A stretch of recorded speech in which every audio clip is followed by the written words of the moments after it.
So today we were exploring the concept of mentorship and how to grow your mentor-mentee relationship through Argentine Tango. And it's an interesting question, like how can tango actually help you better communicate verbally, because tango is a dance. And in fact, let's first take a look at what a mentorship relationship is.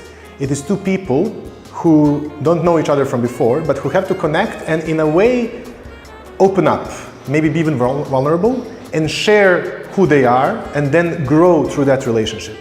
And in this sense, to be able to work better on this, tango is in fact very useful. Because in tango you have two people standing in an embrace, improvising the dance, because tango is improvised, so that, and through that process of learning how to dance tango, you actually, step by step, minute by minute, you can feel the growth and you can feel overcoming many challenges in communication, being afraid to open up, not being sure how the other side will react, taking responsibility for your own mistakes. So all of these elements of Argentine Tango are incredibly useful, not just for mentorship, but for any kind of communication. And it was really great because at the beginning, we asked people how do they feel about tango, what is the first association on tango. And what they said is that stereotypical tango representation, they were like, the color was red, there was a rose, there was some black shoes, something really passionate. And through the workshop, everything somehow changed. The perception of tango and the perception of communication actually changed.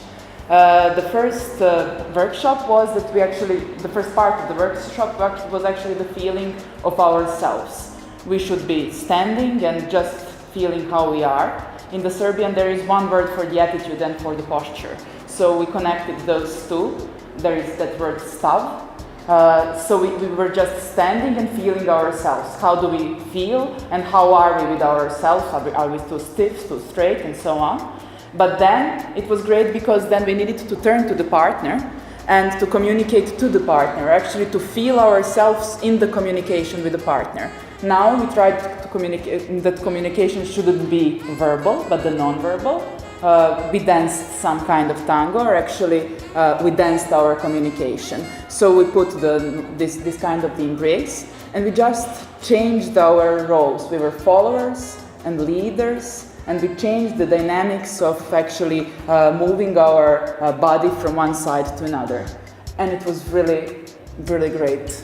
It was really exciting. It was wonderful to see that the mentees and mentors really got into it. They really, even though we were doing a very basic exercise from outside, when you look at it, they're just moving a little bit. In fact, you could see excitement in their eyes, because, and big smiles, because they realized if you focus yourself, if you bring conscious attention to your partner, even a small movement, a small piece of communication can become incredibly exciting. And they could already draw very clear parallels between their own personal process with the mentor and, for instance, how do you approach a conversation with your mentor who is maybe, with whom you might have a challenge expressing a certain part of yourself or worrying what they will see. And through these simple exercises, they simply connected. The same way that I was brave here, the same way that I explored something new here, I should do that in my own mentor-mentee relationship. And then it wasn't just the two of us or just myself or himself, but actually it was the whole group. We wanted to go one step forward, and we actually made the embraces. We gave them some simple steps, but they needed to walk through the whole space and to bump on some people and to communicate also with others, to be distracted. There was also music. So it was the kind of communication which is actually the most real one.